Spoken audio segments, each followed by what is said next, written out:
Hello and welcome to another Dyno video featuring another Trevor. So about a month ago I put the first TVR on the Dyno that's been part of this kind of video series where we've just put random cars on the Dyno.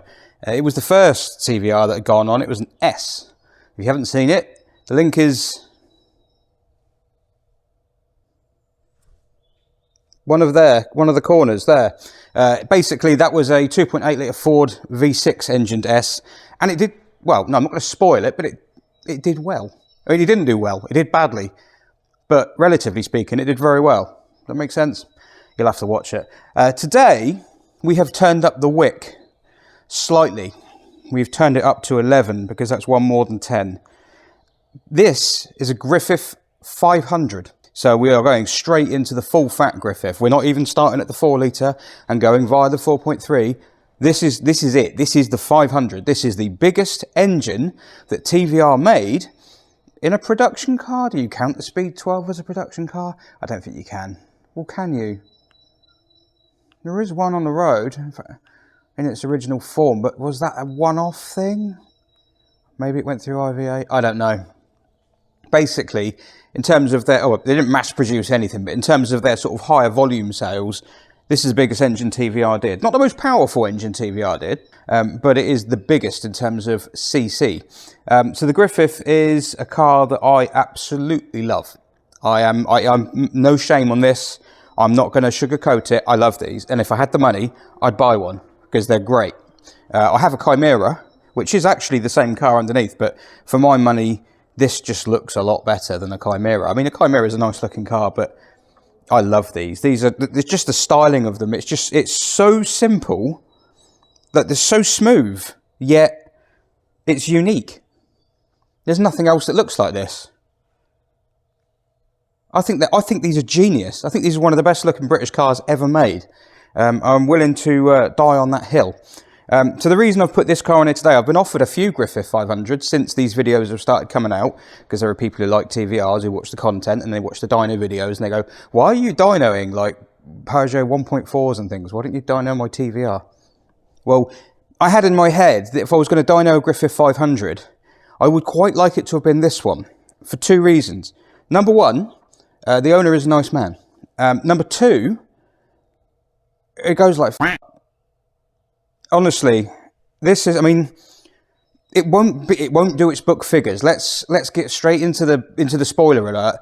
There's no point even putting bets in the comments. This is not going to hit the book figures because TVR, well, they used to tell porky pies about book figures.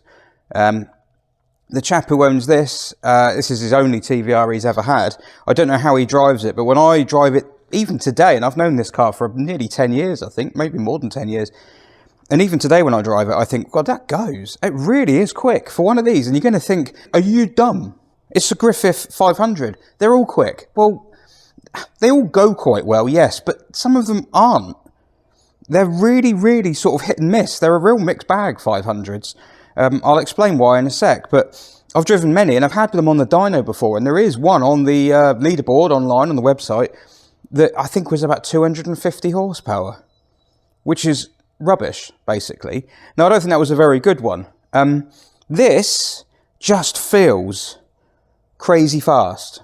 Like it's like, it's not necessarily all at the top end. It's not going to, wail off down the road like a banshee at 7,000 RPM or more. It's the guts. It's just the guttural punch this thing gives you. When you floor the throttle in any gear, it's just an instant, it's like a catapult. It's like playing croquet with a sledgehammer, I'm just trying to hit this very, very gently. Oh, it's like that. And that makes it an absolute twat to drive in traffic. But, yeah, other than that, there's something about this one. I don't know what it is. Recognise it? Yes, it is that car. Available in all good bookshops. Well, not really, because it's sold out. So, yeah. So you're going to have to contact Veloce or whatever they are now and complain and say that you want this book. Now, this is wearing a different plate. So for those who want to know a little bit more about the Griffith specs, this is a 95 car. So it's got the GKN differential on the back, which is, for my money, better than the later VCR diff. perhaps not as strong and probably slightly more prone to leaking, but it works better. But it's a T5 gearbox, it's a serpentine engine. This one is badged 500 HC. The HC thing is a bit of a misnomer.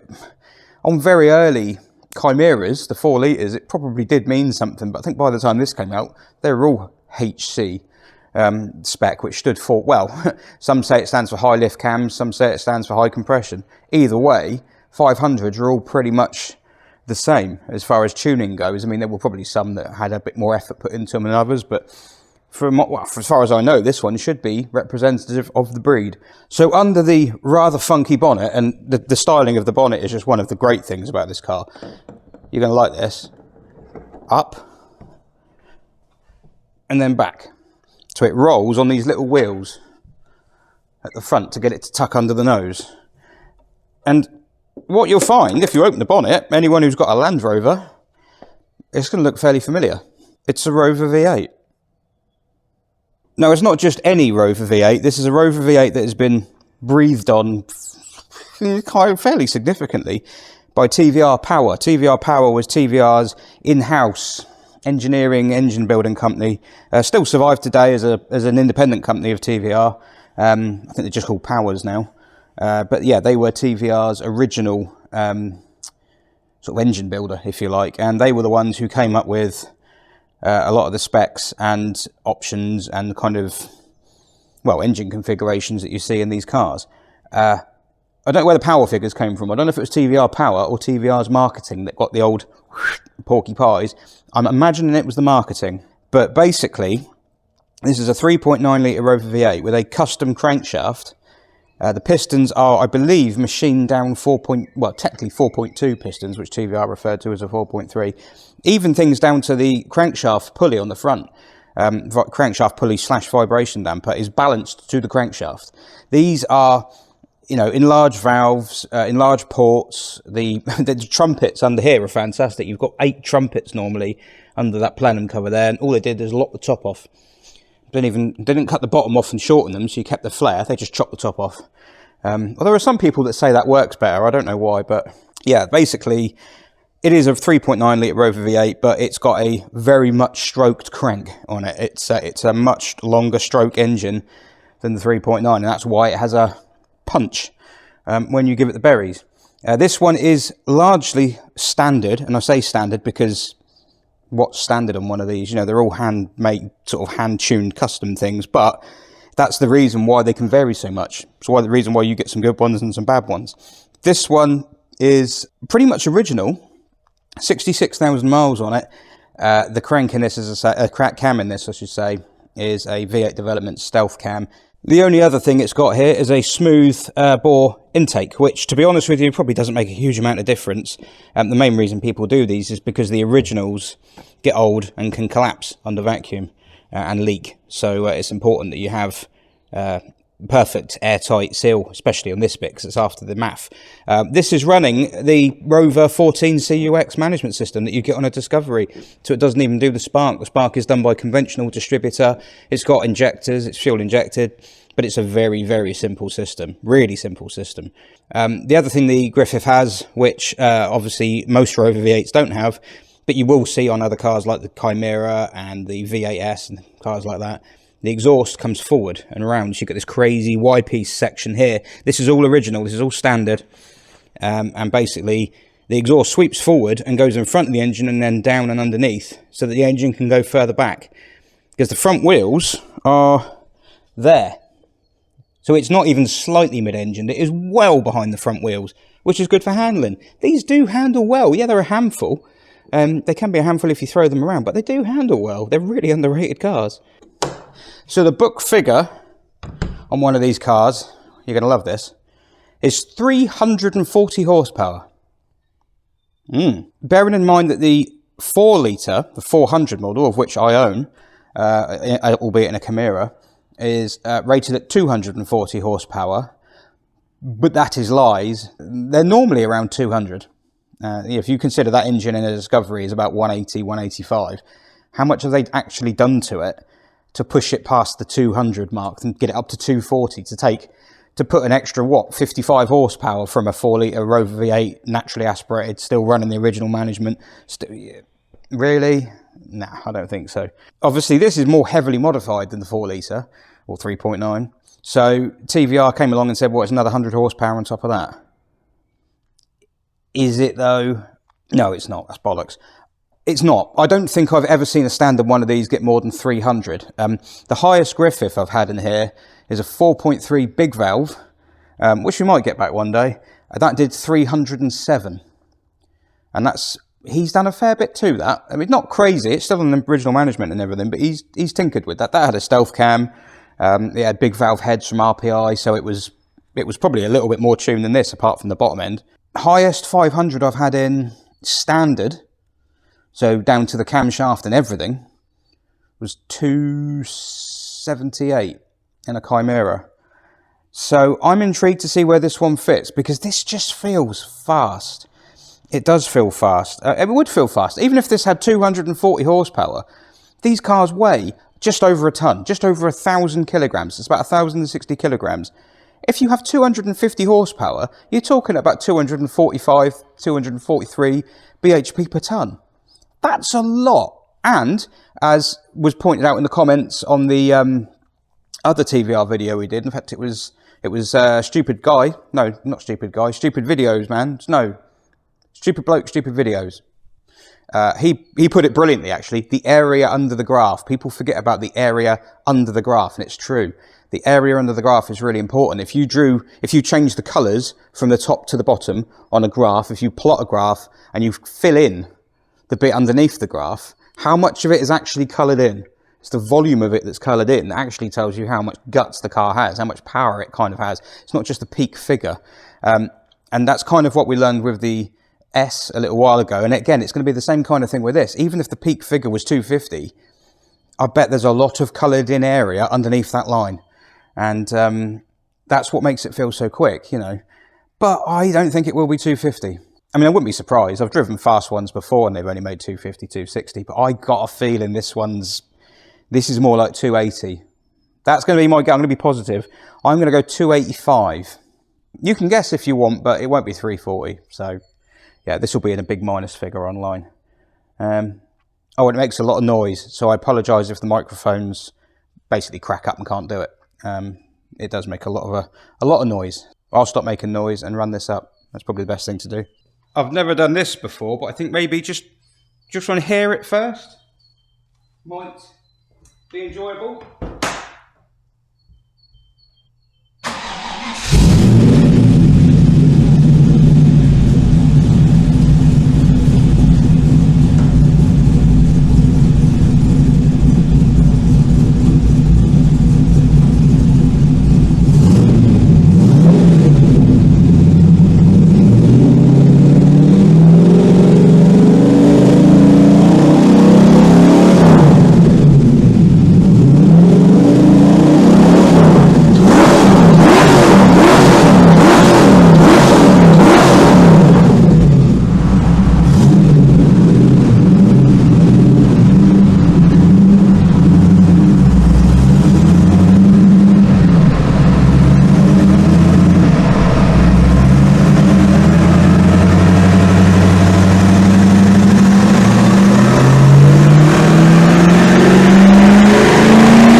Right, are we ready? I'll tell you what, yeah, that's quite leery. That's got like NASCAR vibes. Right, here we go. Oh, whoa, look at this. That is pretty bloody good. I've had to start the graph will be a slightly different shape. The torque comes in earlier than it does on a lot of, this is the torque line here. Comes in earlier than it does on a lot of other tests we've done because the start speed is higher because it's got longer gearing and everything. You can't start it at 30. Well, I could try starting it at 30, but it won't like it. So it's coming in higher. That's the only reason that's happening. That's quite an interesting shaped graph. Now, I have to be honest, when I was mid-run, I thought I felt a little bit of a flat spot at the higher end, and it could have been around 4 to 5,000. It looks like it has kind of, from about here to here, it looks like it's kind of just dipped here slightly and flatted off very slightly before coming back to life. 295 at 5555, all the fives. £293 foot at 5.2. That's really good. I'm not going to do another run because I don't want to. I don't know what that flat spot was. I kind of felt something. Don't know what that is. It might be something you don't feel out on the road. It might be that he drives the car on the road and doesn't feel it at all because he's got momentum behind him. There's no momentum. There's no inertia here. It's just the wheels. So you might not even notice it on the road, but it doesn't look like it's got. Well, it has dropped, hasn't it? Slightly. I don't think that's the cam. That is broad. That really is. That is, yeah. It's definitely something here. It's just supposed to be more of a straight line. These aren't peaky. That's quite a peaky graph. These aren't peaky engines. These are luggy, luggy, torquey engines, I should say. The 4.3s, the big valve 4.3s, and some of the higher tuned 4 litres are a little bit more revvy. I mean, we're still a Rover V8. It's not a VTEC or anything, but these are normally very kind of like chuntery, low revs, you know, low down guts. But I mean, the noise alone is good for. Oh God, there's a desk behind it. I forgot about that. Damn, there's a new desk there. That is probably covered in soot. Yeah, it's just, what a thing. I forgot to say, it does sound slightly different to a standard one. It has an ACT cherry bomb exhaust on it. So it looks the same. And it is the same kind of thing, really. It's just instead of having one big silencer, well, it's not a big silencer. Is there one behind me? No. I thought I might be able to show you. Instead of having one silencer in the middle with the 2 pipes going through it, it's just got 2 cherry bomb silencers. But that's the only difference. It also has Vauxhall Cavalier GSI tail lights turned upside down. Like that. But I mean, how good does this look? How good? How did they design this in a shed in Blackpool? Look at it. What a thing. 295, that is, I mean, I'm not going to put this down as a standard car because it isn't, but the camshaft that's in this car is not a particularly high sort of profile one. There is a Chimera on the dyno tables on the website which had a Larry camshaft in it. That had a H404 cam. I think it had a twin cat or twin downpipe system, carbon trumpets, standalone management, blah, blah, blah. That managed 324. He would have spent a hell of a lot more money than this has had spent on it. To get to 295, that's really good. I think anyone who knows these cars is going to think 295, that's decent. Otherwise, yeah, that's it. That's a load of noise made, a load of birds pissed off, and I'll see you next time when I think there's a Fiesta coming. It'll probably be more powerful than this, won't it? Modern cars.